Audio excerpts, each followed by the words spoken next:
tema yang dipilih oleh panitia dalam kesempatan ini sangat penting, yaitu unlock your best life. Best life ataupun kehidupan yang terbaik. Ini memang tiap orang berbeda-beda. Sehingga kita tidak bisa memaksakan orang best life-nya harus seperti ini. Tidak bisa. Harus seperti saya, tidak bisa. Atau saya harus mengikuti seperti Anda, tidak bisa. Karena best life itu yang dimaksudkan yang terbaik itu masing-masing pribadi sifatnya. Ada orang yang menganggap bahwa rumah tangga yang bahagia itulah best life-nya dia. Sehingga dia berupaya semaksimal mungkin untuk mencapai, mewujudkan harapan rumah tangga bahagia. Ada juga orang yang punya keinginan best life-nya itu adalah saya pokoknya sehat ya. Saya sehat, keluarga sehat, ya itu yang saya harapkan. Sehingga saya berusaha mencapai kesehatannya itu dengan berbagai olahraga, minum vitamin, dan lain sebagainya. Dan begitu sehat ya, ya inilah best life saya. Ada juga best life ataupun kehidupan yang terbaik itu adalah memperoleh pendidikan yang maksimal. Sehingga dia sekolah lagi, sekolah lagi, sekolah lagi, sehingga gelarnya mungkin menjadi 12 macam gelar atau 30 gelar. Pokoknya dia pengen sekolah karena itu menjadi satu pencapaian yang terbaik untuk dirinya. Nah, saudara-saudara, kita tentu juga sudah punya best life-nya masing-masing. Tetapi di sini saya hanya berusaha mengenalkan salah satu best life atau kehidupan yang terbaik menurut Dhamma yang mungkin bisa kita gunakan sebagai satu-satunya best life yang mungkin akan kita capai atau mungkin menjadi salah satu hal yang hendak kita capai di dalam kehidupan kita sehari-hari. Jadi, apa yang saya sampaikan ini bukan mutlak harus Anda penuhi, harus Anda capai, tetapi menjadi satu alternatif supaya kita nanti lebih luas wawasannya. Oh ya ya, saya kalau sebagai umat Buddha, saya sebagai simpatisan Buddhis, best life saya adalah ini salah satunya. Nah, saudara-saudara, sebetulnya best life di dalam Buddhis ini sering sekali kita dengarkan, sering sekali kita diingatkan, apalagi kalau waktu puja bakti misalnya, dan ada seorang biku misalnya, pasti ini diingatkan. Nah, mungkin hari ini kan hari Minggu ya, jadi mungkin tadi pagi juga ada kebaktian di Wihara Mahasampati, mungkin juga di wihara yang lain yang pada umumnya hari Minggu ada puja bakti. Kalau Anda kebetulan di tempat Anda puja bakti itu ada seorang biku yang memimpin, kemudian umat biasanya meminta tuntunan sila. Nah, sehingga para biku memberikan tuntunan sila mulai dari Wandana, Namo Tassa, dan seterusnya. Kemudian Tisarana, Budang Saranang Gacami, Dhammang Saranang Gacami, dan seterusnya. Nah, kemudian lalu memberikan sila, Pancasila Buddhis, Panatipata, dan seterusnya. Di akhir tuntunan sila, seorang biku akan menyampaikan bahwa imani Pancasila Padani, silena sugatingyanti, silena boga sampada, silena niputingyanti, tasma silang wisudaye. Nah, dari kata-kata yang terakhir ini, sebetulnya kita bisa menjadikan sebagai best life kita sebagai umat Buddha. Kenapa demikian? Tadi saya sudah sampaikan bahwa best life itu berhubungan dengan tujuan hidup kita. Misalnya, best life saya adalah saya sehat. Jadi sebetulnya saya ingin sehat sebagai tujuan hidup saya. Kalau itu tercapai, maka itu menjadi kehidupan yang paling membahagiakan untuk saya, paling baik untuk saya, the best. Saya ingin memiliki rumah tangga yang bahagia. Jadi itu tujuan saya berumah tangga. Sehingga kalau saya mencapai tujuan itu menjadi best life saya.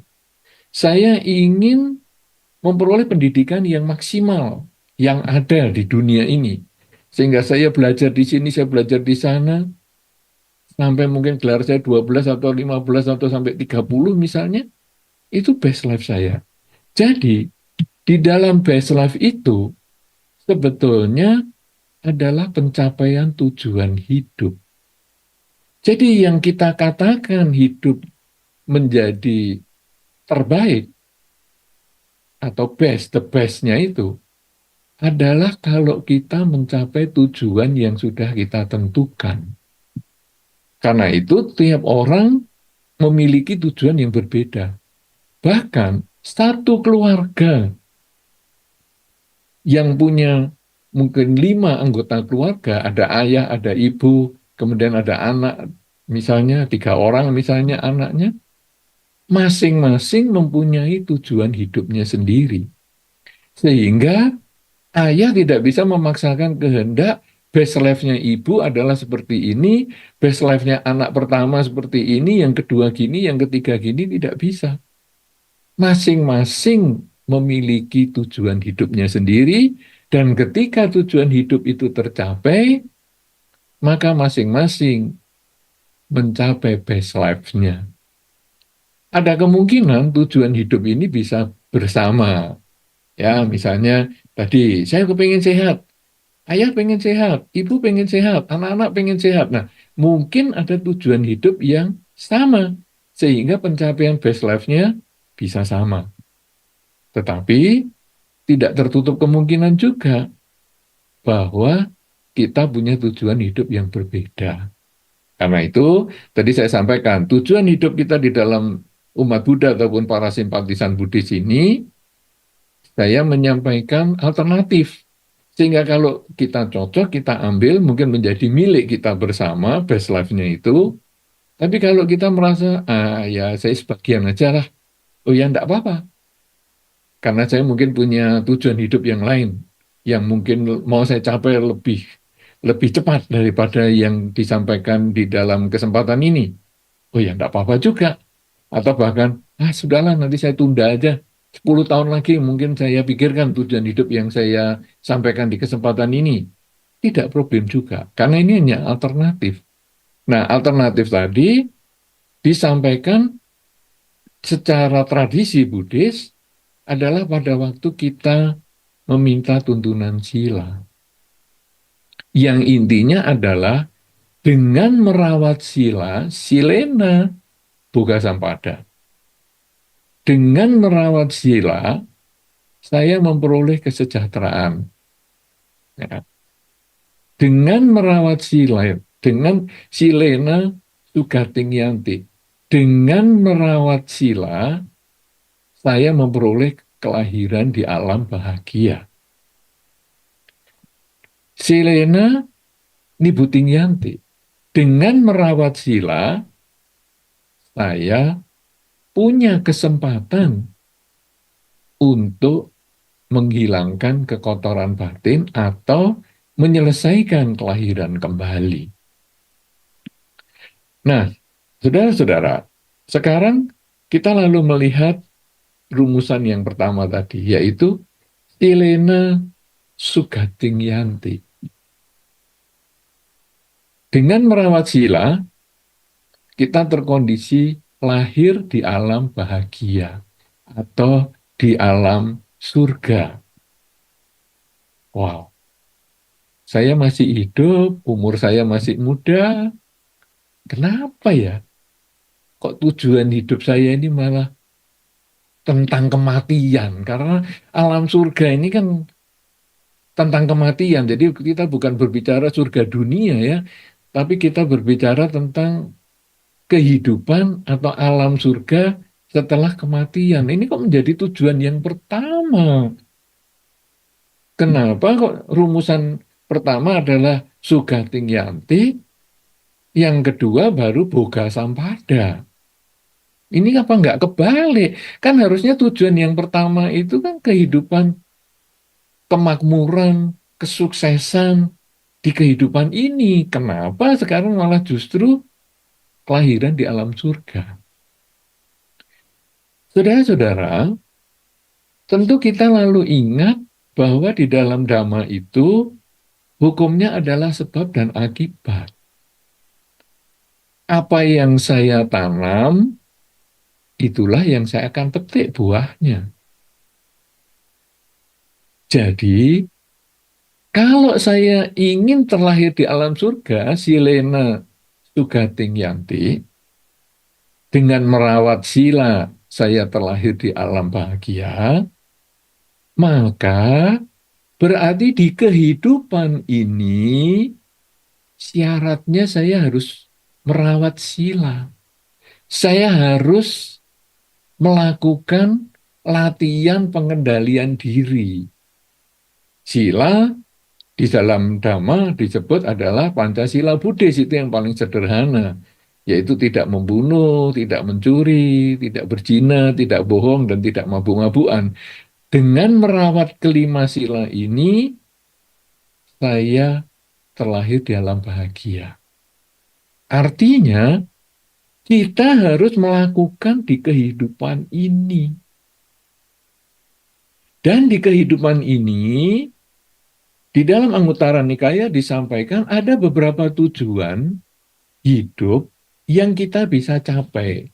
Tidak mudah, tapi kita bisa capai. Apakah tujuan hidup yang kita bisa capai supaya kita bisa menjadi best life? Ya, karena ini kan kita temanya kan unlock your best life. Jadi bagaimana kita membuka kunci gembok tentang kehidupan kita yang berbahagia ini, gimana kita bukanya? Nah, kita lalu lihat dengan merawat sila, apa yang kita mau capai di dalam kehidupan ini? Di dalam Anguttara Nikaya disampaikan bahwa ada beberapa tujuan hidup kita yang tidak mudah tetapi bisa kita capai di kehidupan ini. Yaitu kita bisa memperoleh kecukupan materi.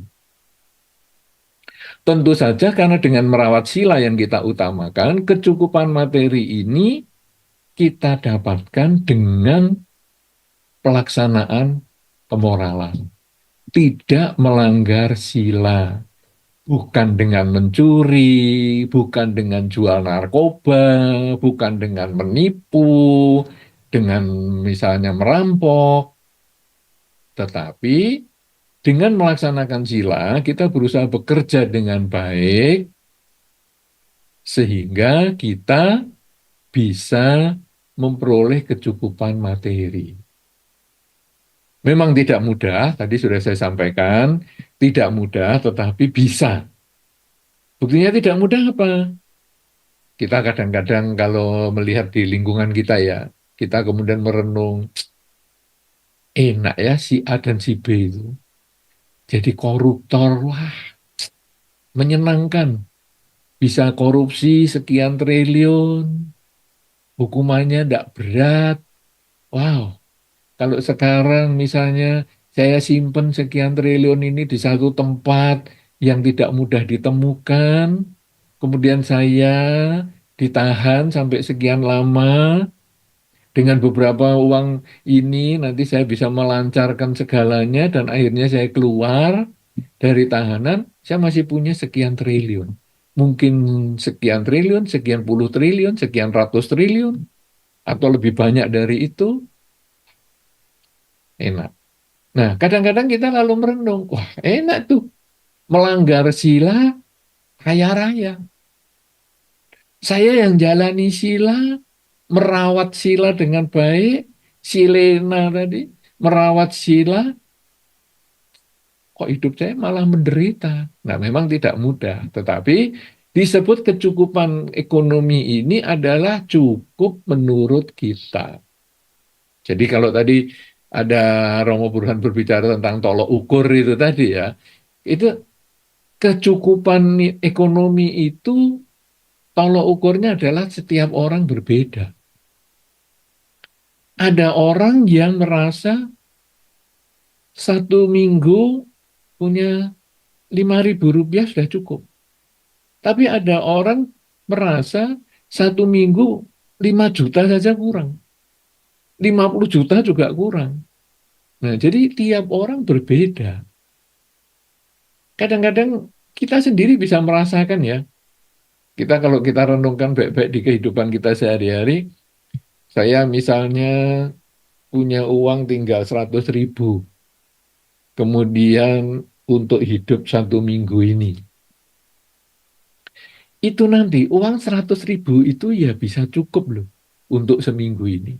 Entah gimana, apakah saya lebih banyak beli makanan instan yang tiap hari, yang murah, yang apa, tapi pokoknya bisa menyambung hidup. Tapi nanti begitu minggu depan saya dapat 200.000, saya lebih longgar membelanjakan materi itu. Nanti kalau saya punya uang 500.000 seminggu itu, saya lebih longgar lagi. Jadi sebetulnya semua jadi permainan konsep di pikiran kita. Uang berapa ya jadi cukup, uang banyak juga bisa menjadi nggak cukup. Karena itu, tahap yang pertama yang sulit dicapai tapi bisa dengan melaksanakan kemoralan itu adalah memiliki kesejahteraan atau kemandirian ekonomi. Itu yang nomor satu. Tidak mudah, apalagi dengan menjalankan sila. Tidak mudah, tapi bisa. Dan kalau kita tekun dengan pelaksanaan sila, akhirnya nyampe juga kemampuan kita untuk mewujudkan kemandirian ekonomi.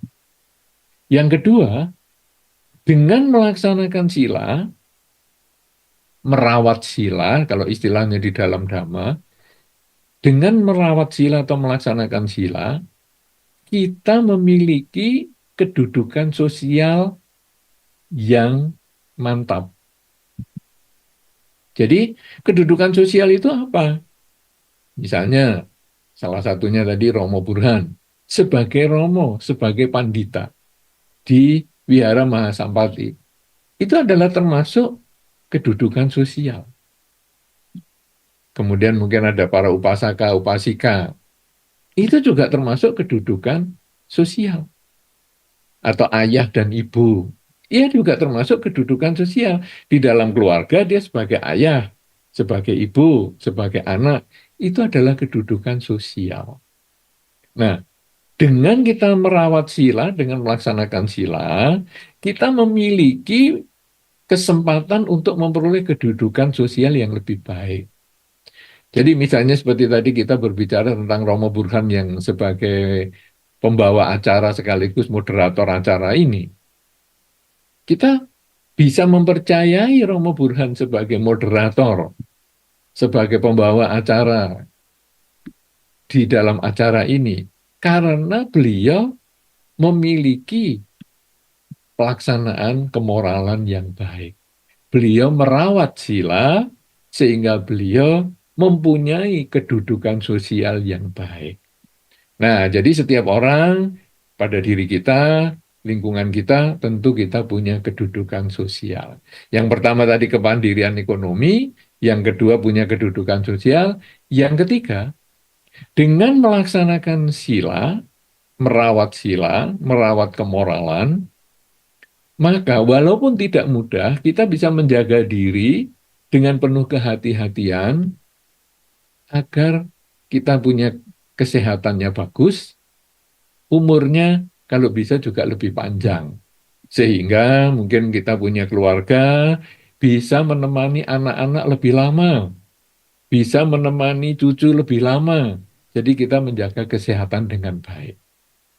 Nah, kalau kita sudah punya 3 hal ini, kemandirian ekonomi, kedudukan sosial yang baik, kemudian juga kesehatan sehingga umur kita bisa menjadi lebih panjang, maka kita gunakan semua fasilitas yang kita miliki ini tadi untuk melakukan kebajikan. Jadi, kemandirian ekonomi kita gunakan untuk melakukan kebaikan. Kedudukan sosial kita gunakan untuk melakukan kebaikan.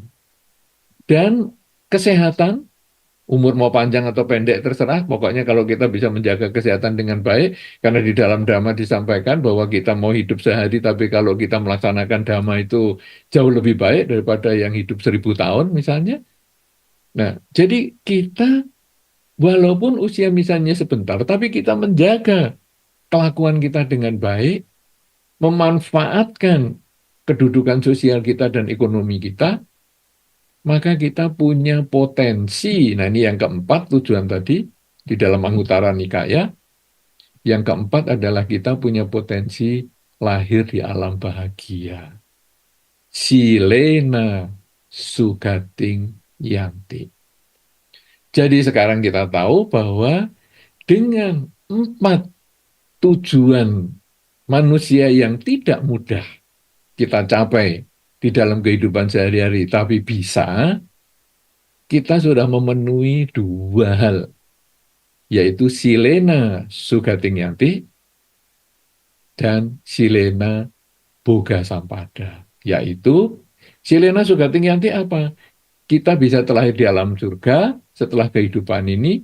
Silena boga sampada yaitu bahwa kita punya kemandirian secara ekonomi, memiliki kedudukan sosial yang baik di dalam masyarakat, dan umur yang panjang ataupun umur yang bermanfaat, efektif hidup kita, berguna hidup kita untuk masyarakat maupun diri kita, maka kita punya potensi terlahir di alam bahagia.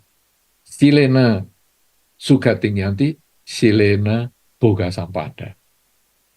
Nah, sekarang kita berbicara tentang silena nibbutting yanti, yaitu bagaimana ini dengan merawat sila kita punya potensi tidak terlahirkan kembali, punya kesempatan untuk tidak terlahirkan kembali.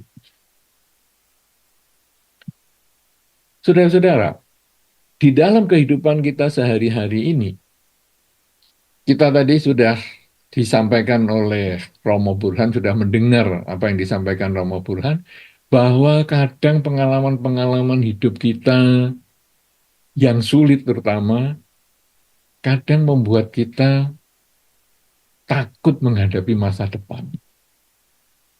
Duh, dulu kok saya ngalami gini ya, nanti kalau saya ngalami gitu lagi gimana? Jadi kita takut menghadapi masa depan. Tapi jangan lupa, di dalam kehidupan kita yang kita merasa sulit tadi, katakanlah umur kita sekarang sampai 50 tahun. Saya mengalami ada trauma ya dengan kesulitan hidup saya ketika saya dulu umur 30, kemudian saya salah pilih mengambil jurusan mengambil pekerjaan tertentu, sehingga akhirnya saya ketika umur 50 ini nyesel. Nanti gimana ya masa depan saya ya? Apakah saya bakal menderita? Itu yang tadi Romo Burhan sampaikan kan semacam itu. Jadi ada ketakutan kita. Sehingga kita gimana nih bisa best life-nya kita bisa diwujudkan. Saudara-saudara, kita memang katakanlah tadi umurnya 50. Tapi apakah dalam 50 tahun kehidupan kita ini, kita itu selalu menderita 100%? Tentu kita itu ada hal-hal tertentu di waktu-waktu tertentu yang kita tidak terlalu menderita. Sehingga kita perlu menyadari bahwa hidup kita ini timbul dan tenggelam. Ada suka, ada duka. Ya, kalau di dalam Dhamma kan disampaikan ada untung, ada rugi, suka, duka, dipuji, dicela, memperoleh pangkat, dipecat, dan seterusnya itu banyak sekali sebetulnya. Cuman hanya disebutkan kalau dalam Dhammanya 8, sebetulnya itu semua adalah selalu berubah. Jadi tidak mungkin kita itu seneng, terus bahagia, terus tidak. Tidak mungkin juga kita menderita terus. Tapi pasti ada suka, duka, untung, rugi, dipuji, dicela, dan dipecat maupun memperoleh pangkat. Ini selalu bergelombang seperti itu. Nah, menyikapi hal itu kita hendaknya punya pola pikir bahwa saya hendaknya mensyukuri bahwa saya itu juga punya titik-titik tertentu kebahagiaan. Jadi saya, aduh untung ya, saya punya karma baik masih cukup ini. Sehingga saya bisa merasakan kebahagiaan seperti ini. Cara mensyukuri bagaimana? Ya, kita menyebutkan kata yang paling sederhana, syukurlah, untunglah. Sehingga misalnya, duh kemarin saya ditipu 500.000, syukurlah cuma 500.000. Untunglah cuma 500.000, nggak sampai 1 juta. Kita bersyukur pada hal baik yang masih kita miliki, tidak menyesali hal-hal buruk yang sudah terjadi. Supaya apa? Supaya kita siap menghadapi masa depan. Kalau kita tadi seperti yang disampaikan Romo Burhan tadi bahwa saya ini pengalaman-pengalaman masa lalu yang menderita itu membuat saya takut dengan masa depan, maka kita tidak pernah maju karena kita hanya berpikir tentang hal-hal yang buruk itu. Padahal dengan kata syukurlah saya cuma rugi 500.000, cuma ditipu 500.000, nggak sampai 2 juta. Kita lebih tenang ngadepi itu. Tetapi ini berbicara tentang keputusan loh. Dulu, aduh, kok tahun segitu saya bikin pabrik ya kan, membuat saya jadi menderita. Kita lalu teruskan juga bahwa pada saat itu saya bukan tukang ramal. Saya tidak tahu apa yang akan terjadi saat ini. Jadi keputusan itu hanya menjadi pelajaran. Kalau keputusan itu dulu salah, ya saya sekarang perbaiki saat ini. Saya tidak mungkin bisa kembali ke masa lalu karena saya bukan peramal. Kalaupun peramal pun hanya tahu yang lalu dan dia tidak bisa memastikan yang akan datang. Peramal itu hanya membayangkan kalau kamu melakukan ini, nanti mungkin akan seperti itu di masa depan, tapi tidak pasti seperti itu. Karena peramal tidak tahu apa yang akan kita lakukan. Nah, jadi misalnya, wah kamu dilihat dari garis tangan, dilihat dari bentuk mukamu, umurmu nggak sampai 3 tahun lagi misalnya. Dia hanya tahu garis tangan dan dia hanya tahu bentuk muka, tapi dia tidak tahu apa yang kita lakukan, apa yang akan kita lakukan. Kalau di dalam 3 tahun ini kita ngeri, aduh, saya dalam 3 tahun lagi akan meninggal. Saya sekarang mau berbuat baik, dengan pikiran, dengan ucapan dan perbuatan. Maka 3 tahun kemudian mungkin umur kita menjadi lebih panjang, tidak jadi meninggal. Kenapa? Karena si peramal hanya tahu yang akan terjadi, tapi tidak tahu apa yang akan diperbuat. Nah, demikian pula di dalam kehidupan kita sehari-hari. Kalau saya tadi sudah melakukan keputusan yang salah, jadikanlah itu pengalaman karena saya memang tidak tahu apa yang akan terjadi. Ya sudah, karena saya bukan peramal. Jadi, ya sudahlah, saya perbaiki di masa sekarang. Nah, jadi ini supaya kita tahu bahwa apa yang tadi disampaikan Romo Burhan tadi yang menjadi bagian yang mungkin terkunci di dalam kehidupan kita tidak mencapai best life, yaitu bahwa kita merasa keputusan saya yang dulu salah, pengalaman-pengalaman hidup saya yang lampau itu sudah salah, maka kita jalani dengan marilah kita mensyukuri apa yang sudah terjadi, walaupun rugi. Ya, kalau kita kerja kita berbicara rugi, rugi 500.000, rugi 5 juta, rugi 500 juta, aduh, masih syukur cuman segitu. Belum sampai misalnya rugi 1 miliar misalnya. Jadi rugi 500 juta ya sudahlah, belum sampai 1 miliar. Dengan cara itu membuat batin menjadi lebih tenang, lebih siap kita menghadapi masa depan. Itu ya yang kita harus persiapkan. Nah, dari mana kita bisa mendapatkan wawasan-wawasan semacam itu? Karena kalau enggak kan kita hanya stres sendiri, aduh, usahaku rugi, rumah tanggaku berantakan, kemudian kuliah juga ancur-ancuran, pacaran juga putus nyambung, putus nyambung. tidak pernah mensyukuri apa yang selalu kita sudah dapatkan itu, maka hidup kita menjadi makin merosot dan makin merosot. Tetapi di dalam Anguttara Nikaya yang lain juga disampaikan bahwa ada cara-cara untuk meningkatkan kualitas diri. Nah, ini nanti kita akan masuk pada pembahasan tentang Silena Nibutingyanti. Dengan merawat sila, kita punya potensi untuk terbebas dari kelahiran kembali. Nah, bagaimana ini sekarang? Di dalam Anguttara Nikaya disampaikan bahwa ada hal-hal yang kita perlu lakukan di kehidupan ini. Yang pertama, kita perlu mencari sumber-sumber informasi untuk meningkatkan kualitas diri. Nah, sumber-sumber informasi apa ini? Banyak.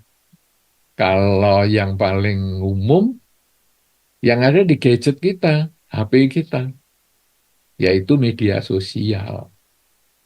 Jadi media sosial ini tempatnya kita bersosialisasi, bergabung dengan banyak pihak sebagai sumber informasi. Sehingga kita dari WA, wah sering dapat mungkin forwardan atau apa ya, diteruskan penerusan dari teman kita si A, si B, si C, wah tentang macam-macam, baik berupa artikel ataupun video dan lain sebagainya. Kemudian dari mungkin ada Facebook, dari Instagram, dan lain-lain.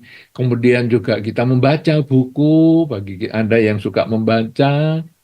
Kemudian tentu Anda ke wihara, itu termasuk juga sumber informasi. Ya, seperti sekarang ini Anda duduk manis di wihara, ya, itu juga termasuk untuk mencari sumber informasi. Kemudian juga tadi mungkin Anda ikut puja bakti, kemudian mendengarkan ceramah dhamma, itu juga termasuk sumber informasi. Jadi, nomor satu kita mencari sumber informasi. Supaya apa? Supaya kita punya peningkatan kualitas diri. Sumber informasi ini jangan asal ya, tapi kita harus memilih sumber informasi yang mendukung kurangnya ketamaan, kurangnya kebencian, dan kurangnya kegelapan batin. Kenapa? Karena kita berbicara tentang pelaksanaan kemoralan ataupun silena nibutingyanti. Jadi dengan merawat sila, kita punya kesempatan untuk tidak terlahir kembali. Jadi ini konteksnya kita adalah tentang konteks kebajikan. Ya. Nah, sekarang kita sudah tahu. Saya kalau mendapat WA pesan yang isinya misalnya menghasut, wah ini misalnya wihara ini pengurusnya begini begini begini. Saya membaca, kemudian saya tanya pada diri saya sendiri, timbul nggak ketamaan saya? Timbul nggak kebencian saya? Timbul nggak kegelapan batin saya? Kalau saya timbul ketamaan, kebencian, dan kegelapan batin akibat artikel itu, maka artikel itu saya hilangkan, saya delete, saya hapus. Tapi mungkin saya mendapat terusan atau forwardan artikel yang isinya tentang pelaksanaan kemoralan misalnya. Atau berita-berita Wihara Mahasampati akan mengadakan acara meditasi bersama. Atau Wihara Sampati akan mengadakan acara pindah patah dan lain-lain. Wah, ini apakah mengurangi ketamaan, kebencian, kegelapan batin? Oh iya nih, ini kan diajari berbuat baik. Oke, kalau gitu saya simpan atau mungkin saya teruskan kepada teman-teman yang lain supaya bagi yang belum tahu saya bisa dapatkan atau memberikan informasi kepada mereka. Nah, jadi kita harus berhubungan, bergabung dengan sumber-sumber informasi, baik itu media sosial, baik itu buku, baik itu wihara, baik itu para biku, baik itu samanera, baik itu pandita, upasaka, upasika, bahkan itu teman-teman semua, itu semua adalah sumber informasi. Tinggal kita sekarang mengarahkan informasinya adalah untuk mengurangi ketamaan, kebencian, dan kegelapan batin. Setelah kita berkumpul dengan orang-orang ataupun sumber-sumber informasi tersebut, maka kita lalu merenungkan informasi yang kita peroleh. Jadi pertama yang direnungkan tadi adalah ini mengurangi ketamaan, kebencian, kegelapan batin nggak? Mengurangi, oke saya simpan, saya pelajari, dan saya teruskan kepada teman-teman yang lain. Kalau tidak mengurangi, malah menambah kebencian, misalnya isinya menghasut, pengurus wihara ini begini-begini, ayo kita demo misalnya. Oh, ini saya diri saja, karena ini menambah ketamaan, kebencian, dan kegelapan batin. Saya abaikan. Kemudian, sekarang, kalau kita ini sudah memahami seperti itu, lalu kita sekarang pilih yang sesuai, yang untuk mengurangi ketamaan, kebencian, kegelapan batin. Kita simpan, kita ingat-ingat. Kalau perlu ya di save, kalau di WA ya kita kasih bintang supaya nanti tidak terhapus. Kemudian kita coba, bisa nggak saya melakukan ini? Jadi yang pertama tadi kita berkumpul dengan sumbernya, kita dengarkan sumbernya ataupun kita pakai, kita dapatkan semua sumber itu entah dari orang, dari buku, dari media sosial dan sebagainya, dari biku, dari wihara, dari mana saja kita kumpulkan, kemudian kita renungkan bermanfaat atau tidak untuk mengurangi ketamaan, kebencian, kegelapan batin kita, dan akhirnya kita praktekkan. Kalau itu untuk mengurangi ketamaan, kebencian, kegelapan batin, praktekkan. Selain dipraktekkan, dievaluasi juga. Kira-kira bermanfaat nggak ini? Apakah saya ada sesuatu yang mau saya tingkatkan lagi? Kalau ada kekurangan, ya saya tingkatkan. Kalau ada hal-hal yang sudah berlebihan, saya pertahankan. Kalau ada hal yang baik, saya pertahankan. Dengan cara seperti itu, maka kita kemudian semakin baik kualitas batin kita. Karena selain kita mendengar, kita melaksanakan, kita mengevaluasi. Nah, inilah yang mengkondisikan kualitas batin kita meningkat. Kalau kualitas batin kita meningkat, potensi pencerahan itu bisa didapat. Kenapa demikian? Karena potensi pencerahan itu sistemnya kan kita belajar, kemudian ini berhasil nggak? Wah, ini saya harus perbaiki nih. Kalau ada kekurangan saya perbaiki, kalau ada peningkatan atau ada kebaikan, saya harus tingkatkan terus. Jadi kita berusaha untuk belajar dan belajar dan belajar. Sama dengan seperti Pangeran Siddhartha, bagaimana bisa beliau mencapai pencerahan? Karena beliau belajar. Pertama ya belajar dengan dua pertapa, Udakara Maputa dan Alara Kalama. Wah, sudah berhasil seperti ini, kualitasnya sudah meningkat seperti ini, tapi kok belum sesuai dengan yang saya harapkan. Oke, saya belajar ulang, belajar sendiri sekarang. Ya, belajar sendiri. Jadi gimana ya supaya saya ini bisa berhasil? Saya sudah mengikuti dua guru yang hebat, tapi kalau saya nggak berhasil, berarti ada cara yang tidak tepat nih. Nah, ini kan evaluasi. Cara yang nggak tepat ya. Saya sudah belajar sama guru yang hebat loh. Udah Karamaputra dan Alara Kalama ini bukan orang main-main pada zaman itu. Ini sudah guru hebat. Tapi kok saya nggak berhasil ya? Saya kok belum sampai best life saya. Nah, ini saya harus unlock ini best life saya. Gimana? Saya jalani sendirilah. Risikonya apa? Risikonya ditinggal teman-teman. Lima pertapa yang lain. Tapi nggak apa-apa. Karena saya berusaha untuk mencapai best life saya yang berbeda dengan best life-nya orang. Nah, 5 pertama yang lain itu mungkin best life-nya dia berbeda, makanya ya sudahlah dia pergi ya nggak apa-apa, dia jalani sendiri. Dari hasil evaluasi itu, dia coba lagi, coba lagi, coba lagi, sampai beliau itu, wow, bisa berpuasa dengan cara yang luar biasa sekali, sampai akhirnya perut dipegang, bisa terpegang punggung, punggung dipegang, bisa terpegang perut. Beliau akhirnya, wah, ini juga harus dievaluasi lagi. Ternyata bukan satu ekstrim, misalnya untuk memuaskan diri, bukan ekstrim untuk berkeras dengan diri supaya sampai ancur-ancuran, tetapi ternyata jalan tengah. Nah, inilah sebetulnya hasil dari evaluasi. Beliau sebetulnya sudah berkumpul nih, mencari sumber informasi. Ya, begitu beliau keluar dari istana, Pangeran Siddhartha ini bertemu dengan Udakara Maputa, kemudian berlanjut dengan Alaraka Lama.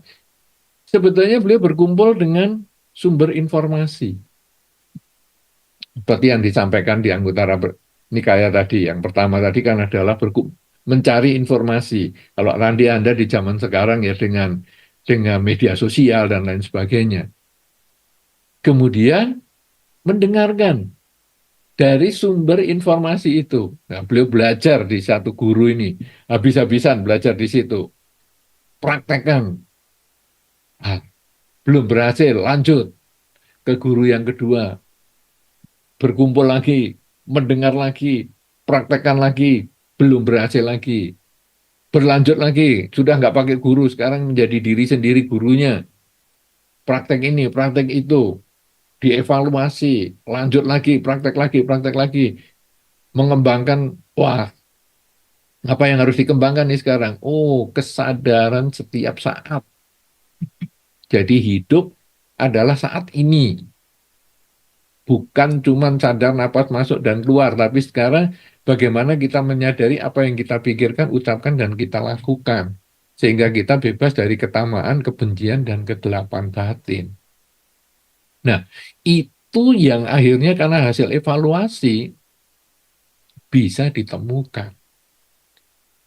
Nah, jadi dari anggota Nikaya yang kedua tadi, kalau yang pertama, kelompok anggota Nikayanya adalah 4 hal yang sulit, tapi kita bisa capai, yaitu hidup yang punya kecukupan, punya kedudukan sosial, kemudian punya usia yang baik, yang sehat, yang bisa dipertahankan untuk waktu yang agak panjang. Sehingga kita bisa manfaatkan 3 hal ini, fasilitas ini, untuk melakukan kebajikan dengan waktu yang lama, agar kita lahir di alam surga. Silena Sukating Yanti, Silena Boga Sampada. Kemudian kalau anggota Nikaya yang grup kedua ini tadi, adalah tentang Silena Nibuting Yanti, yaitu bagaimana dengan merawat sila, kita bisa mencapai kebebasan. Yang pertama tentu adalah tadi, bagaimana kita bergaul dengan sumber-sumber informasi. Nah, tadi dicontohkan kalau di dalam Pangeran Siddhartha adalah bergaul dengan Udakara Maputa dan Alaraka Lama. Mendengarkan hal-hal yang dia sampaikan. Kemudian dievaluasi, dipraktekkan, kemudian dievaluasi lagi, apakah ini bermanfaat untuk saya atau tidak. Bermanfaat kita jalani, nggak bermanfaat ya kita abaikan. Nah, kehidupan kita juga seperti itu. Kita sudah jalani banyak pengalaman suka dan duka. Sekarang yang penting kita melakukan evaluasi. Tadi kita sudah merasa bersyukur, syukurlah kalau saya rugi segitu, saya kan memang bukan peramal, ya sudah saya jalani aja. Nah, kemudian sekarang kita juga mengevaluasi lagi kelakuan kita. Apakah kelakuan saya saat ini masih bisa dikritik oleh saya sendiri? Jadi, Saya sudah berusaha baik nih ucapan saya. Saya sudah berusaha baik nih perbuatan saya. Saya juga sudah berusaha pikiran saya baik. Tapi apakah saya masih bisa dikritik oleh diri saya sendiri? Artinya kalau malam kita lalu merenung, aduh saya tadi kok mikir kayak gitu sih ya. Saya tadi kok ngomong kayak gitu sih. Kok saya tadi berbuat seperti itu sih. Nah, jadi kita mulai mikir seperti itu. Kalau saya sudah bisa bebas dari kritikan diri saya, maka saya tanya kepada orang lain juga yang saya anggap lebih bijaksana. Bisa nggak dia ngeritik saya? Karena kadang-kadang saya sudah merasa sempurna nih. Tapi orang mengatakan, kamu ini kok masih gini sih? Kamu kenapa sih ngomongannya seperti itu? Ngapa sih pikiranmu seperti itu? Oh, berarti aku masih kurang benar.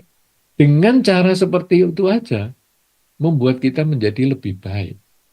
Dan semakin sering kita mengevaluasi kelakuan kita, membuat kita terkondisi untuk menyadari apa yang kita pikirkan, menyadari apa yang kita ucapkan, menyadari apa yang kita lakukan, selalu kita belajar sadar setiap saat, yang kalau dalam istilah di wihara namanya meditasi, tapi bukan hanya duduk diam, tetapi sebetulnya sadar pada waktu kita berpikir, berbicara, dan berbuat,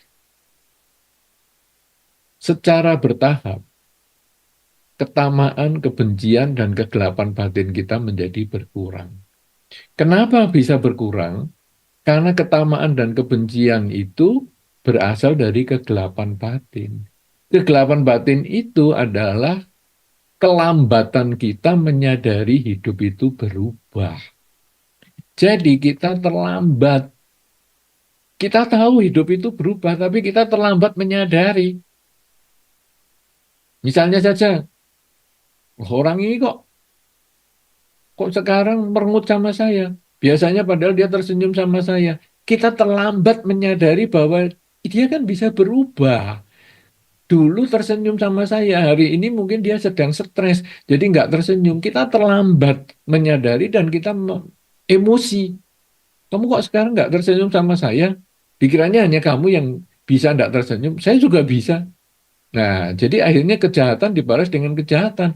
Padahal kalau kita menyadari lebih cepat bahwa hidup itu berubah, maka kebencian seperti itu tidak ada. Kita benci dengan orang yang tidak senyum sama saya tadi. Saya tamak dengan dengan senyumannya dia, dan saya benci dengan dia tidak tersenyum. Kenapa? Karena saya tidak sadar, terlambat kesadaran saya melihat perubahan dia. Tapi begitu saya biasa evaluasi lebih cepat, menyadari apa yang saya pikirkan, ucapkan, dan lakukan, maka ketika dia tidak senyum, oh ya, hidup kan memang berubah. Ya sudahlah. Nah, kita bisa mulai mengendalikan ketamaan kita dan kebencian kita. Karena kita tahu hidup itu berubah. Kegelapan batin kita mulai kita bisa kikis sedikit demi sedikit. Kalau sudah seperti itu, maka di dalam kehidupan kita ini makin sedikit keterlambatan kita pada hidup yang tidak kekal, batin menjadi lebih tenang menghadapi perubahan. Apapun di lingkungan kita ini sebetulnya adalah netral. Tidak ada yang membuat kita suka, tidak ada yang membuat kita tidak suka. Semua adalah netral. Kita suka karena sesuai dengan keinginan kita. Kita tidak suka karena tidak suka, tidak sesuai dengan keinginan kita. Semuanya permainan keinginan. Lingkungan kita ini menjadi objek keinginan kita. Kendaraan ini saya suka. Kenapa? Karena sesuai dengan keinginan saya. Kendaraan itu, merek itu saya nggak suka. Kenapa? Karena kendaraan itu tidak sesuai keinginan saya. Jadi kendaraannya netral. Tapi karena keinginan kita, dia menjadi ada suka dan tidak suka. Perumahan itu saya suka karena sesuai dengan keinginan saya. Perumahan di sana saya nggak suka karena tidak sesuai keinginan saya. Orang ini saya suka karena orang ini sesuai keinginan saya. Orang itu saya nggak suka karena tidak sesuai keinginan saya. Jadi ini terus seperti itu. Cuaca ini saya suka karena cuaca ini sesuai keinginan saya. Cuaca itu saya nggak suka karena nggak sesuai keinginan saya. Terus, terus, terus, terus nggak ada habisnya. Jadi kalau kita sekarang bisa mengendalikan keinginan kita karena kita tidak lagi terlambat menyadari hidup yang berubah, maka kita bisa melihat semua itu dengan batin yang netral. Jadi perlengkapan elektronik itu tadi ya netral, kendaraan netral, rumah di sana ya netral, semuanya netral. Si A, si B, si C juga netral.